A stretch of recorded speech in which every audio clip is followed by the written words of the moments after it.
Hola, ¿qué tal? Muy buen día, muy buena tarde, muy buena noche. Soy su servidor, Vicente Pérez, director de VisionCro.mx. Tenemos el gusto de entrevistar o dialogar y charlar, por no decirlo, con un amigo de la casa, el doctor Santiago Nito Castillo, hasta hace unos días director del Instituto Mexicano de la Propiedad Industrial. Doctor, ¿cómo está? Muy buen día. Muy buen día, Vicente, muy contento de estar aquí en tu espacio. Bueno, pues como lo había mencionado, hasta hace unos días, hasta el 31 de mayo, tuvo esa responsabilidad. Brevemente, pues, ¿cómo evalúa su paso en el Instituto Mexicano de la Propiedad Intelectual? Bueno, primero muy agradecido con la presidenta Claudia Sheinbaum por la invitación. Es un área muy interesante del Estado mexicano que no me había tocado previamente revisar. Ves lo mismo, ciencia y tecnología, innovación, y ahí tuvimos el proyecto de InnovaFest, de Mentes en Acción, el premio INPI y por supuesto la elevación del número de patentes mexicanas, el récord histórico de 988 el año pasado. Dos temas de combate a la piratería, y ahí pudimos hacer, entre otras cosas, que México saliera a la Priority Watch List de la United States Trade Representative, que era un obstáculo muy importante en el tema de la consolidación y la revisión del Tratado de Libre Comercio con Estados Unidos y Canadá. Tres, tienes un área de marcas que es muy importante para el desarrollo económico, un área de corte social con marcas colectivas, el tema de indicaciones geográficas e indicaciones, denominaciones de origen e indicaciones geográficas que permiten generar producción, recursos desde el ámbito de economía, desde el ámbito local, para tener un impacto global, como el ejemplo más importante que tenemos es el tequila o el mezcal. Y bueno, en el caso particular de Querétaro, pues consolidamos el mármol de Bizarrón, la muñeca Bleuler, la muñeca Don Shu y el clúster vitivinícola, la zona vitivinícola del estado de Querétaro. Y en ese orden de ideas, pues en realidad muy contento con los resultados. Con haber participado en la negociación con el TEMEC, con haber participado en la revisión del Tratado de Libre Comercio y ampliación con la Unión Europea, y bueno, pues muy agradecido con la presidenta por haber permitido acompañarla durante 20 meses de su gestión hasta pues, esta decisión personal de venir a buscar coordinar los comités de defensa de la 4T. Doctor, bueno, ya tocando el tema local, durante su encargo y mucho más, cuando se ve también encargado de otras responsabilidades, ha estado recorriendo Querétaro. Y en estas alturas, junio del 2026, en sus recorridos, ¿cómo percibe Querétaro? ¿Cómo lo ve? Bueno, me parece que Querétaro tiene primero diría que no es un Querétaro, son varios Querétaros que se encuentran inmersos en nuestro mismo estado.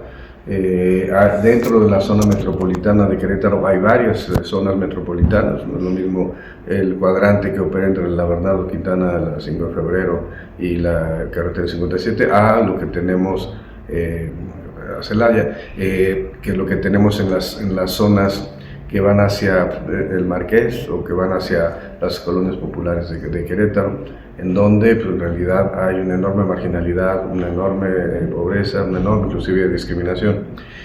Tenemos el Querétaro de San Juan del Río, que tiene un ecosistema propio, también con amplios niveles de violencia. Querétaro es el estado número 12 de incidencia delictiva a nivel nacional, según datos del Sistema Nacional de Seguridad Pública. Está el Querétaro de los pueblos indígenas, Amealco particularmente, pero también Tolimán, el Querétaro del semidesierto, con lugares de amplio desarrollo y con lugares con un enorme abandono como Peñamiller, como Tolimán, en donde pues, el presidente municipal de Tolimán, Alejo Sánchez, pues, da una enorme batalla para atender las necesidades de su población. Y bueno, en la zona de la sierra, que también tiene su propia perspectiva en torno a sus enormes capacidades turísticas, forestales, ganaderas, pero con una enorme, evidentemente, también desigualdad social, aislamiento y además creo que con un abandono por parte del gobierno del Estado. Entonces son muchos Querétaros. Yo veo que hay una parte en donde tenemos que canalizar nuestros esfuerzos. Tenemos un estado donde tenemos problemas de agua, de movilidad, de costo de la vida, de seguridad, y bueno, pues la idea es que todo esto cambie en un ecosistema que sea de prosperidad compartida para que todos y todos tengan un mejor nivel de vida en nuestro estado. Entonces considera que el desarrollo no ha sido parejo para todos y todas. No, el desarrollo no es parejo, hay un 22% de personas en nuestro estado a nivel de pobreza, somos el estado más importante en materia de robo al transporte y de violencia de género, y creo que pues, estos elementos evidentemente pues, tienen que cambiar para el beneficio de todas y de todos. Tenemos un gobierno del estado que solamente piensa en las contrataciones con el sector empresarial y solamente está pensando en concesionar los servicios públicos como el agua, como la recolección de basura, etcétera, y creo que pues, este tipo de elementos solamente están generando concentración de la riqueza en unos cuantos, corrupción y evidentemente no satisfacción por parte del público usuario, particularmente en las colonias populares. Usted, pues, como funcionario federal, pues el discurso estatal aquí era de que pues no había desarrollo, no había suficiente recurso gracias a los recortes presupuestales o recursos de aportes federales hacia el estado de Querétaro. En su experiencia y viéndolo pues desde México, ¿usted cree que ese discurso del gobierno de Mauricio Curi y municipios principalmente manistas es cierto? Oh, a ver, lo que era un hecho es que durante el gobierno de Enrique Peña Nieto había ciertos favores políticos. Entonces se transferían recursos a los estados y los estados ejecutaban las obras, y por otro lado se le permitía inclusive a los diputados tener una obra para meterla en el presupuesto de ingresos de la federación. Esto pues, generó pues, altos niveles de corrupción en todos lados y de alguna forma explica lo que sucedió después con la Cuarta Transformación. La Cuarta Transformación, el presidente López Obrador en su momento, fue cómo se combate la corrupción. Él de utilizar la frase que hay que barrer la corrupción como las escaleras de arriba hacia abajo, y uno de los temas fue cortarles la llave de suministro de recursos a estados, municipios e inclusive a las propias personas legisladoras. ¿Qué es lo que ha sucedido? Pues no se trata de que hay un mayor control. Y el gobierno del estado de Querétaro en particular se ha negado, por ejemplo, a participar en Sembrando Vida, no ha querido aportar para las personas con discapacidad de 31 a 64 años, no tenemos IMSS Bienestar, y eso también se explica por redes de corrupción, particularmente con la compra de medicamentos. Lo que sí puedo decir es que hoy en día la obra más importante que tiene Querétaro es el Tren México-Querétaro, que es una obra del gobierno de México, y por otro lado tenemos más de 500,000 de personas queretanas en programas sociales que benefician directamente a la población y no como hacen los programas sociales panistas, que solamente son enfocados a sus electores. Muy bien, ya vamos a tocar temas pues, más partidistas. Hay una pregunta que es al 27. ¿Usted considera que Morena tiene las posibilidades reales de llegar a casa de la corregidora? Sí, por supuesto.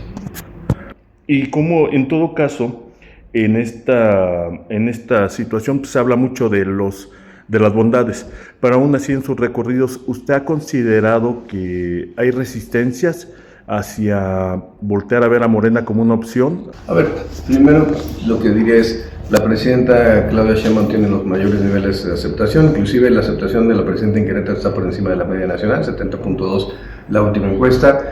Yo veo a Morena con sus aliados, con el Verde Ecologista y con el PT, la última encuesta de Demoscopía, ya empatados con el Partido Acción Nacional, que no va a tener en esta ocasión el respaldo del PRI, y eso también es un tema claro. Y veo pues, un incremento en la militancia morena. Querétaro tiene 120,000 militantes de Morena, que son exactamente la mitad de los militantes nacionales del Partido Acción Nacional. Y esto quiero poner un dato adicional: el gran derrotado en las elecciones de Coahuila recientes es precisamente el Partido Acción Nacional. Nosotros perdimos 23,000 votos que pueden ser interpretados también porque se trató de una elección sola, no había elección federal o de gobernador al lado, pero el Partido Acción Nacional perdió el registro, perdió el derecho a representación proporcional, y creo que es el futuro. Es un partido decrépito, es un partido en declive, y mientras tanto pues Morena cada día se va posicionando más en el ambiente de todas y todos. Por supuesto hay una campaña negra, por supuesto hay guerra sucia, una campaña de desprestigio hacia principalmente dos de los referentes que tiene Morena en el estado, Gilberto Herrera y yo. Los demás no los tocan, pero creo que lo importante es que la gente se da cuenta de que vamos avanzando en un sentido bueno, que somos además una opción real de gobierno, que tenemos experiencia en el gobierno federal, cosa que por ejemplo pues los panistas no pueden, ningún panista puede presumir. Usted ya es notorio y ya ha dicho fuerte y claro que usted ha levantado la mano para encabezar como coordinador de los comités de defensa de la transformación. Una, ¿qué lo motivó? Y segunda, y aquí sí hay que jugarle un poquito al abogado del diablo, ¿qué va a suceder si pues no logra en las encuestas ser nombrado candidato? ¿Va a buscar otra candidatura? ¿Va a buscar otras opciones? Por favor. No, a ver, primero, ¿qué me motivó? Pues el amor a Querétaro, el amor a mi tierra, las injusticias que veo en cada espacio que voy recorriendo en el Estado. En esta última etapa, a partir del 31 de mayo, que dejé de ser titular del INPI, pues ya me ha tocado estar en San Juan del Río, me tocó estar en Ezequiel Montes, he estado en Querétaro, he estado en el Marqués, y bueno, sí encuentro todas estas injusticias que se tienen que revertir. Y además mucha desinformación.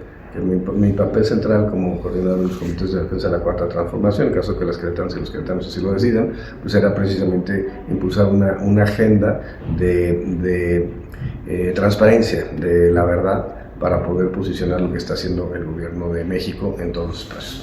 Respecto al caso de qué pasaría de no ser seleccionado, pues yo por supuesto apoyaría a la persona que sea seleccionada.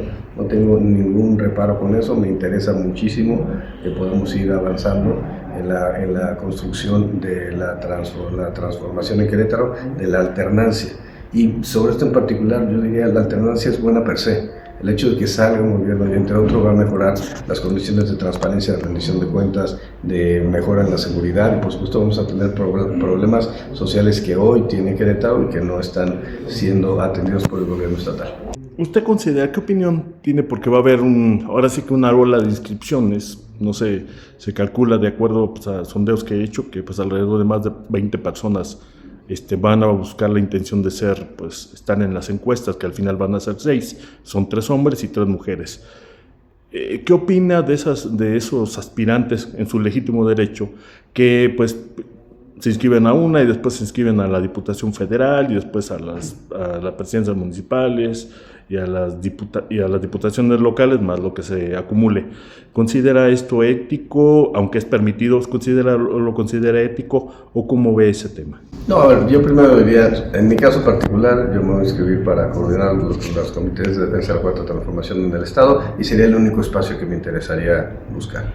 Segundo punto, que es muy importante, es que creo que tienen derecho a hacerlo y es una mecánica que desde el propio partido se ha señalado. Cuando se hizo esta convocatoria para primero tener los comités estatales, luego los distritos federales, luego los comités de defensa a nivel municipal, se dijo de manera muy clara que las personas que no quedaran en uno podían registrarse en los otros. Y creo que la posición de la presidencia en ese momento de Morena, y yo entiendo que así también está Ariadna Montiel, la nueva presidenta, es simple y sencillamente generar un partido donde todos y todas puedan participar, que sea incluyente, y si alguien no sale en una coordinación estatal, va a salir en una coordinación distrital o en una coordinación municipal, y eso finalmente fortalece al movimiento. Yo creo que el hecho de que estén todos y todas participando en distintos espacios nos va a fortalecer en vez de excluir a un grupo o excluir a una persona. Hay una palabra que desde a partir del 24 se habla, una palabra que se llama unidad. Pero aquí hay unos riesgos, obviamente, pues la naturaleza humana es muy, muy particular. ¿Usted ve riesgos de fractura dentro de Morena en el caso, no en el caso, sino en el tema de las designaciones o los que logren las candidaturas? ¿Ve un riesgo? Dentro de Morena no, dentro del PT no. Y dentro del Verde Ecologista pues hay distintas voces, hay personas que bajo ninguna circunstancia renunciarían a la Cuarta Transformación. Ahí está Alejo Sánchez, ahí está Gina Guzmán, que me hicieron el favor de acompañarme en el evento del sábado en San Juan del Río, y yo creo que todo el Partido Verde Ecologista pues va a apostar por la Cuarta Transformación.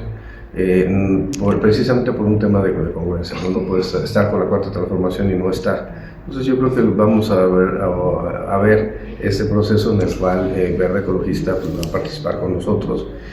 Y bueno, de Morena, de los actores políticos de Morena, no veo a ninguno que esté pensando en dejar la Cuarta Transformación bajo ninguna circunstancia.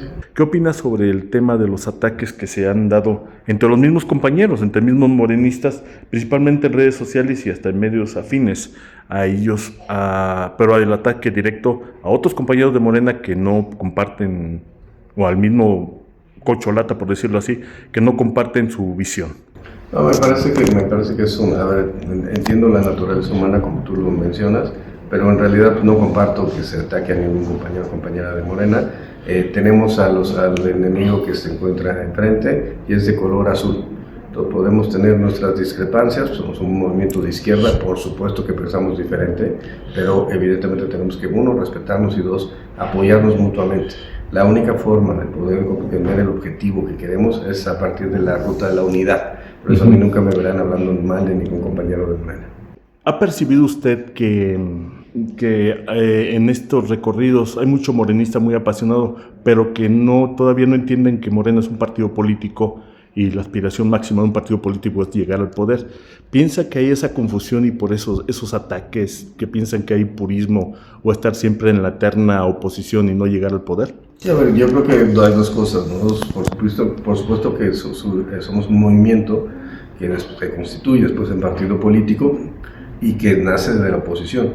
Pero hoy en día, salvo los 4 estados del PAN, los 2 estados de MC y los 2 estados del PRI, pues nosotros somos el gobierno y por tanto necesitamos asumir también esa responsabilidad.